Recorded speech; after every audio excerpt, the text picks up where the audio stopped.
Hi, and welcome to Victoria Ray Cooking, where I'm going to be showing you how to take some of your favorite recipes and make a healthier version. So, without further ado, let's go ahead and make some almond flour chocolate chip cookies.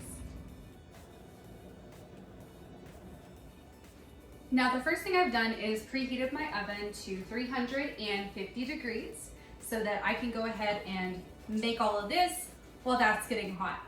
Next, we want to use our coconut oil, or if you're using butter, you can totally use butter. Just try and look for a grass-fed version because those cows are not going to be fed soy, corn, all that nasty stuff. But if you're using coconut oil like I am, do go ahead and heat it up in your microwave because it is solid at room temperature and we don't want solid coconut oil for our cookies. So we're going to go ahead, I'm actually going to take this bowl off, bring it over here. We're just going to pour our coconut oil in. I'm going to use my spatula and just get all the rest of that out.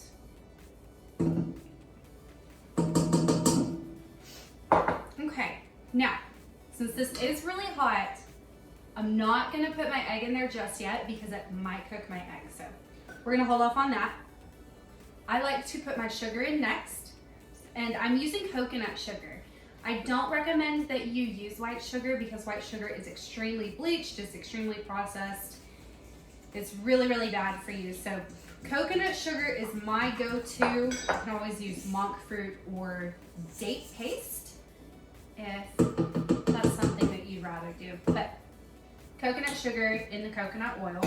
I'm gonna put this back on there and walk it in. Now, if you don't have a stand mixer or you don't even have a hand mixer, you can mix this with a fork or with a whisk or whatever. But I'm gonna go ahead and turn this on and let this mix. Okay, so that's been mixing for about a minute. Should be nice and combined. And now it should be cool enough for me to put my egg in without having to worry about it getting cooked. Now these eggs I get from a local farmer here. And if you can get free-range chicken eggs, those are going to be better for you than cage-free, because cage-free doesn't really mean anything other than the chicken's not in the cage. It's still probably in a really, really small, really gross space. Free-range chickens are going to be your best option.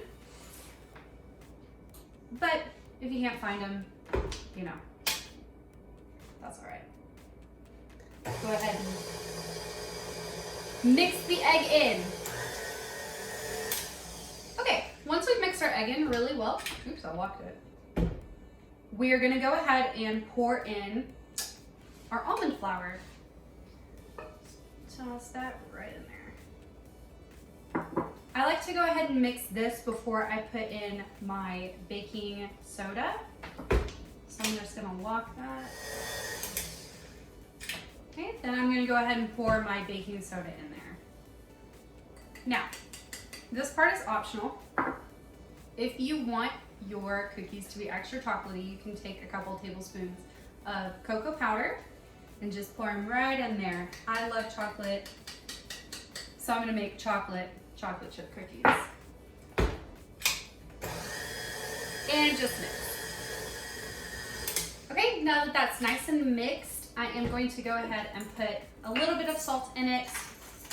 And this is just up to your discretion. If you like saltier cookies, go ahead and put more. If you don't really, put a little less, or you don't have to put any at all. Totally up to you. Then I'm gonna go ahead and I have dark chocolate chips here. They are organic dark chocolate chips. And then I also have dried goji berries. If you do want to put fruit in these, I do suggest doing dried fruit, not wet fruit, because it's going to leak the moisture into your cookie and it's going to take longer to cook and they're going to be a little bit chewier. So dried fruit is definitely going to be your best option here. So I'm going to go ahead and mix these in real quick. Now I have two baking sheets that I have lined with parchment paper, and I really like doing this because one, it makes the cleanup so much easier when you're done. You're not scraping stuff off of your little pan here, but also it makes sure that your cookies don't stick, and it's a lot easier than oiling everything and then you have a huge mess to clean up later. So My suggestion is parchment paper, but if you don't like it, then you can just butter it, oil it, whatever you want to do. Okay, so I'm gonna get this over here.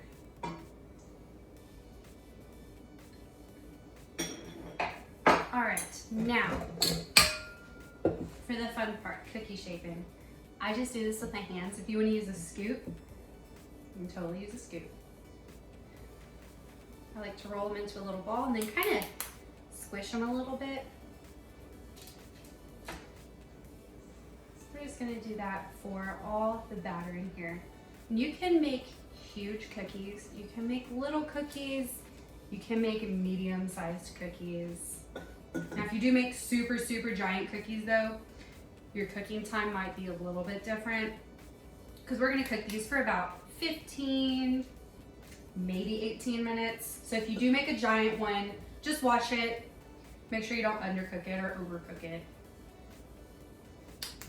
Okay, so now we have all of our cookies out on our parchment paper, on our tins. And what we're going to do is just go ahead and place them in the oven.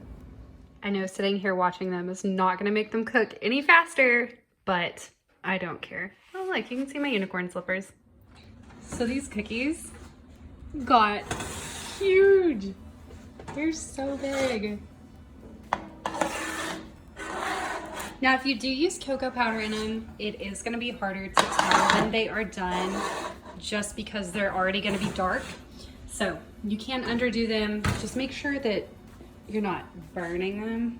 I normally like to tap them a little bit. Let these cool for about 10 minutes and then we'll go ahead and eat them. Now once the cookies are cool enough to eat, then you can just go ahead and eat them. I know I said I was gonna wait 10 minutes. I did it.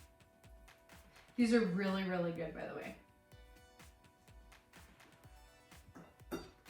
Well, that's all I've got for you today. So I hope you really enjoyed this. I hope you learned something. I hope you make these cookies. And if you have any suggestions for something for me to make that you want to see a little bit healthier, go ahead and leave a comment below and just let me know.